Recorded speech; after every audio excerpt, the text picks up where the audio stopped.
Welcome to digital GK classes. तो आज जो है हम सीडीपी के जो है इंपॉर्टेंट क्वेश्चंस को डिस्कस करेंगे विद एक्सप्लेनेशन, सो दैट आपका हर कॉन्सेप्ट जो है यहीं पर प्रीवियस ईयर क्वेश्चन से ही एकदम अच्छे से क्लियर हो जाए। दूसरी चीज़, मैं जो भी क्लासेस आपकी लेती हूँ, हर दिन लेती हूँ कम से कम 3 से 4 क्लासेस, उन सब की प्लेलिस्ट बनी हुई है। तो जो लोग चैनल पे फर्स्ट टाइम आए हैं, हर सब्जेक्ट की प्लेलिस्ट बनी हुई है, वो सारे क्लासेस जरूर देखिएगा। हैशटैग करके क्लास का नंबर लिखा रहता है, सो दैट आपको आराम से सब कुछ समझ में आ जाए। टेलीग्राम पे आप जुड़ सकते हैं, वहाँ पर क्लासेस के लिंक वगैरह मैं देती हूँ। कुछ क्विजेज वगैरह जो भी मुझे लगता है इंपॉर्टेंट, वो भी मैं वहाँ पर शेयर कर देती हूँ। जैसे कि ईवीएस का नोट्स हो गया, एनसीएफ के भी जो है पीडीएफ अगर आपको चाहिए तो वहाँ से आप ले सकते हैं। तो चलिए इसे देखते हैं। सबसे पहले आपको बताना है कि आपको जो है कितना सही हुआ है। इससे क्या होता है कि मुझे एक आइडिया लगता है कि हाँ, आप में से इतने सारे बच्चे जो हैं डेली पढ़ाई कर रहे हैं और उनका जो है इंप्रूवमेंट हो रहा है स्कोर का। तो ज़रूर बताइएगा। आप पसंद आए तो लाइक कर देना, और मन हो तो चैनल को सब्सक्राइब जरूर कीजिएगा, क्योंकि अगर आपने चैनल को सब्सक्राइब कर लिया तो आपका जो है सीटेड इस वजह से भी क्लियर हो जाएगा, क्योंकि कुछ भी स्ट्रैटेजी ट्रिक्स जो होता है वो मैं इस चैनल पर ही बताती हूँ। तो चलिए देखते हैं। सबसे पहले यहाँ पर इंग्लिश में है, यहाँ पर हिंदी में है। देखिए, भाषा के अर्जन एवं विकास के लिए सर्वाधिक संवेदनशील अवधि कौन सी है। मतलब कि जो लैंग्वेज का जो डेवलपमेंट है उसके लिए आपको बताना है कि इसमें से सबसे अच्छा स्टेज कौन सा है एक बच्चे का। पहला, जन्म पूर्व अवधि, प्री नाइटल पीरियड जिसे बोलते हैं। दूसरा जो है अर्ली चाइल्डहुड, मतलब प्रारंभिक बाल्यावस्था। तीसरा जो है मिडल चाइल्डहुड, मतलब मध्य बाल्यावस्था। एंड 4, किशोरावस्था। तो आप सभी को पता होगा कि जो प्रारंभिक बाल्यावस्था है वो सबसे संवेदनशील अवधि होती है। भाषा को बच्चे को कोई भी लैंग्वेज सिखाने के लिए उसमें डेवलपमेंट काफ़ी तेज़ी से होता है। तो ये सबसे क्रिटिकल पीरियड भी होता है एक्विजिशन का, मतलब जिसमें ग्रहण कर सके बच्चा। तो संवेदनशील अवधि कौन सी है? प्रारंभिक बाल्यावस्था। और बाल्यावस्था से जो है क्वेश्चंस आना एकदम कन्फर्म है, तो याद रखना। क्वेश्चन नंबर 2, निम्नलिखित में से कौन सी लॉरेंस कोलबर्ग के द्वारा प्रस्तावित नैतिक विकास की एक अवस्था है। देखिए, कोलबर्ग हो गया, पियाजे, वाइगोस्की, इनसे क्वेश्चंस जो है आना कंफर्म है। तो जिसने अभी तक भी अपना कॉन्सेप्ट क्लियर नहीं किया है तो वो गलती कर रहे हैं, नहीं तो आप एग्जाम में जो है 2 से 4 क्वेश्चंस गलत कर दोगे। तो चलिए ऑप्शन देखते हैं। नैतिक विकास वाला आपको बताना है, जो इनकी 3 स्टेज हैं और लेवल कितने हैं? 6 हैं। तो क्या ये लैटेंसी का स्टेज होता है, या फिर दूसरा है सामाजिक अनुबंध अभिविन्यास। और आपको एक बात बता देती हूँ, जो नैतिक विकास की अवस्था है लॉरेंस कोलबर्ग के द्वारा, वो कौन सा स्टेज है? वो यही तो है कि सोशल कॉन्ट्रैक्ट ओरिएंटेशन, सामाजिक अनुबंध अभिविन्यास। प्रसुप्ति अवस्था है नहीं। मूर्त संक्रियात्मक अवस्था जो कॉन्क्रीट ऑपरेशनल स्टेज है, ये तो SPCF, ये तो पियाजे का हो गया। 4 है इंडस्ट्री वर्सेस इंफीरियोरिटी स्टेज, ये भी नहीं है। तो इसका कौन सा होगा? Option number 2। और जिसने ये पढ़ा होगा कोलबर्ग का, उसके लिए काफ़ी इजी होगा। Option number 2 is right. Question number 3, कक्षा में परिचर्चा के दौरान एक शिक्षक प्रायः लड़कियों की तुलना में लड़कों पर अधिक ध्यान देता है। तो ये किसका उदाहरण है? ये आज भी कल जो है मैं एक वीडियो बनाई थी, तो उसमें मैंने इसको अच्छे से समझाया था। ये क्या होता है? जेंडर पक्षपात, जेंडर बायस। और रूढ़िवादिता किसे बोलते हैं? जो स्टीरियोटाइप, जिसकी सोच होती है कि मतलब काफ़ी समय से जो चीज़ें चली आ रही हैं कि लड़कियां ये नहीं कर सकती हैं, गाड़ियां वगैरह नहीं चलाती, उसको रूढ़िवादी सोच बोलते हैं। और ये तो एक क्लास की बात है कि आप जो है भेदभाव कर रहे हो, पक्षपात कर रहे हो, ऐसा नहीं है। लड़का हो चाहे लड़की हो, दोनों पर इक्वल आपको ध्यान देना है। इस वजह से ऑप्शन नंबर 3 का जो है 1 वो सही है। 4 देखते हैं। 4 देखिए, बच्चों में जेंडर रूढ़िवादिता, जिसे क्या बोलते हैं? स्टीरियोटाइप, एवं जेंडर भूमिका, कि जेंडर का क्या रोल होता है, उस अनुरूपता को कम करने के लिए निम्नलिखित में से कौन सी पद्धति प्रभावशाली है। इसका मतलब देखिए इसमें क्या समझाना चाह रहा है कि which of the following is an effective strategy. इसमें सबसे अच्छी स्ट्रैटेजी क्या है जो क्या करे? To reduce children's gender stereotyping, जो जेंडर जो रूढ़िवादी सोच है उसको कम करे। And gender role conformity. तो ये एक पॉजिटिव आपसे आंसर पूछ रहा है कि जो बच्चों में जेंडर रूढ़िवादिता एवं जो जेंडर भूमिका की अनुरूपता को कम करने के लिए सबसे अच्छी स्ट्रेटेजी क्या हो सकती है। तो पहला देखिए, जेंडर पक्षपात के बारे में परिचर्चा करें। क्या उससे हो सकता है? डिस्कशन करने से, और मैंने डिस्कशन को पहले भी बताया हुआ है आपसे। दूसरा देखिए, जेंडर विशिष्ट भूमिकाओं को महत्व दो, मतलब जो जेंडर स्पेसिफिक की जो रोल्स होते हैं उसको आप एम्फोसाइज करो, विशिष्ट रोल दो। इससे तो कुछ भी नहीं होगा, महत्व देने से वो कैसे हो सकता है। तीसरा देखिए, जेंडर पृथक खेल समूह बनाना। यहाँ पर तो अलग कर दिया है, सेग्रेटेड कर दिया, ये तो आपको करना ही नहीं, आपको तो एक साथ पढ़ाना है चाहे कोई भी हो। ये भी गलत हो जाएगा। 4 देखिए, जेंडर पृथक बैठने की व्यवस्था करना, मतलब अलग अलग बैठाओ, ये भी नहीं होगा और ना ही ये होगा। तो कौन सा बचा? Option number 1।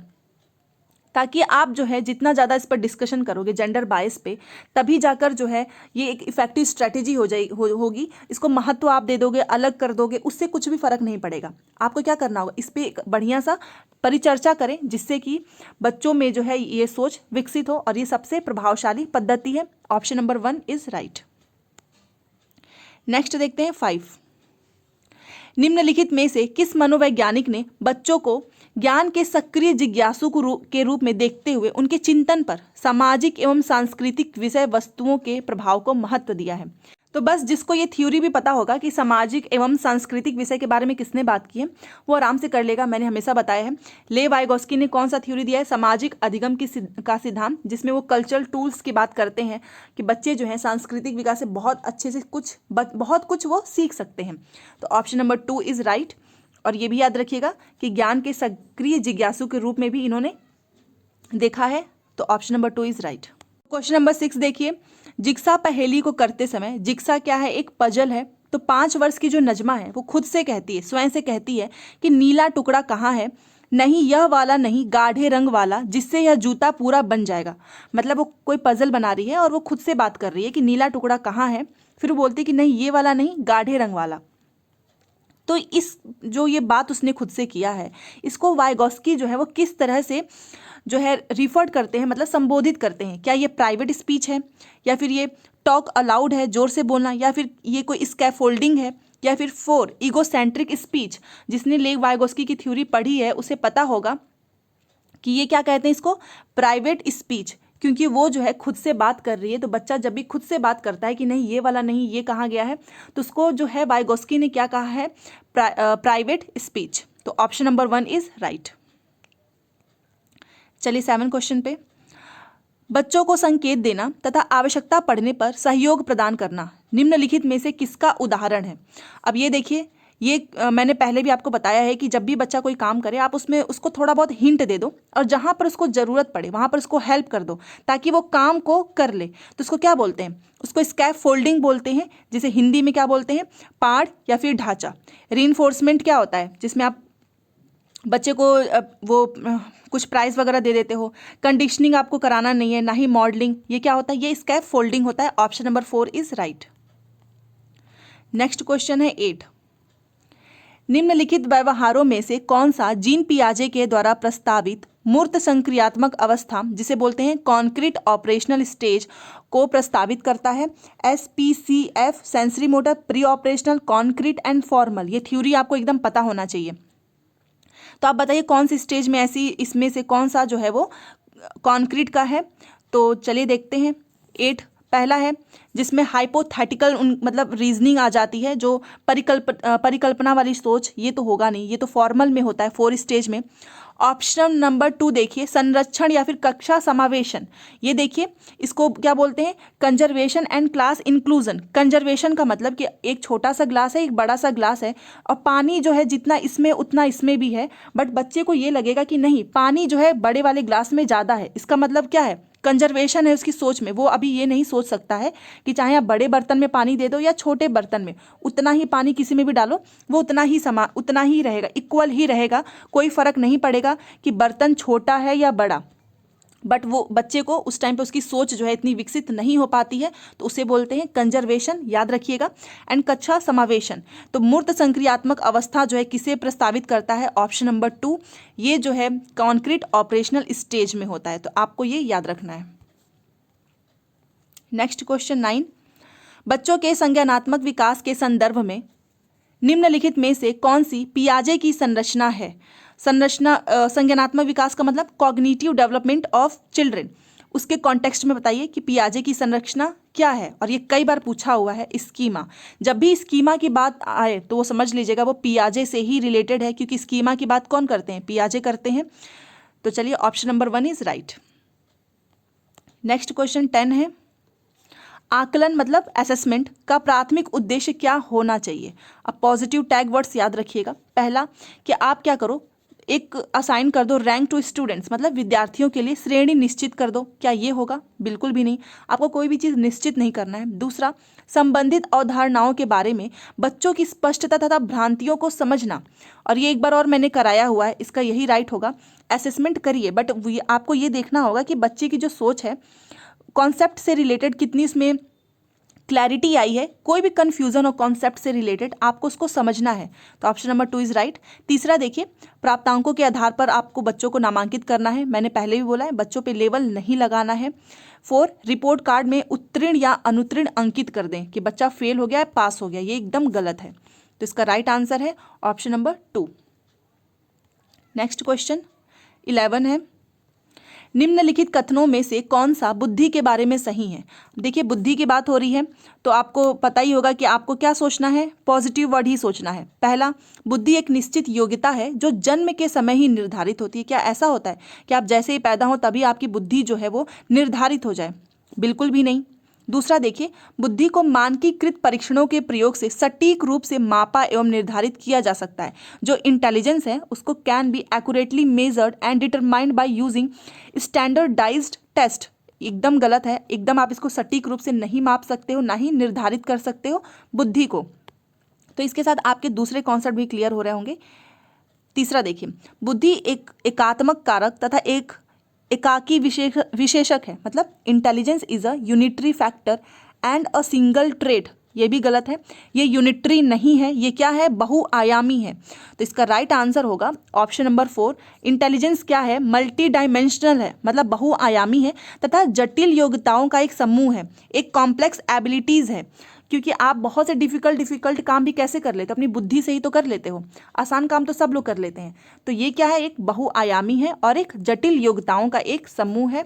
ऑप्शन नंबर 4 जो है राइट है 11 का। 12 देखते हैं, रूही हमेशा समय के एकाधिक समाधानों के बारे में सोचती है, मतलब Ruhi always thinks of multiple solutions to a problem. और ऐसा होना चाहिए, आप कोई भी प्रॉब्लम्स आपकी लाइफ में आ रही है, आप उसका एक नहीं कई सॉल्यूशन सोचो, ठीक है, ऐसा भी रूही करती है। इनमें से काफ़ी समाधान मौलिक होते हैं, मतलब विच आर ओरिजिनल सोल्यूशंस, इसमें से काफ़ी क्या होते हैं, ओरिजिनल सोल्यूशंस होते हैं। तो रूही किन गुणों का प्रदर्शन कर रही है? जो रूही के अंदर ये एबिलिटी है कि वो बहुत सारे मल्टीपल सॉल्यूशन सोच सकती है, तो इसको क्या बोलेंगे, किस टाइप की ये बच्ची है? और ये मैंने पहले भी बताया है, इसका मतलब वो क्रिएटिव है, तभी तो वो उतना सोच रही है, सृजनात्मक विचारक। कन्वर्जेंट बिल्कुल भी नहीं होगा ना, कन्वर्जेंट का मतलब क्या होता है, आप एक ही जो है पक्ष के बारे में सोचो, एक ही। डाइवर्जेंट होता है जो आप अलग अलग सोल्यूशन सोच सको। रिजिड भी नहीं होगा कि एकदम रिजिड है वो, या फिर ईगो सेंट्रिक है, वो क्या है, एक क्रिएटिव थिंकर है कि एक प्रॉब्लम्स है और उसके कई सॉल्यूशंस वो सोच सकती है।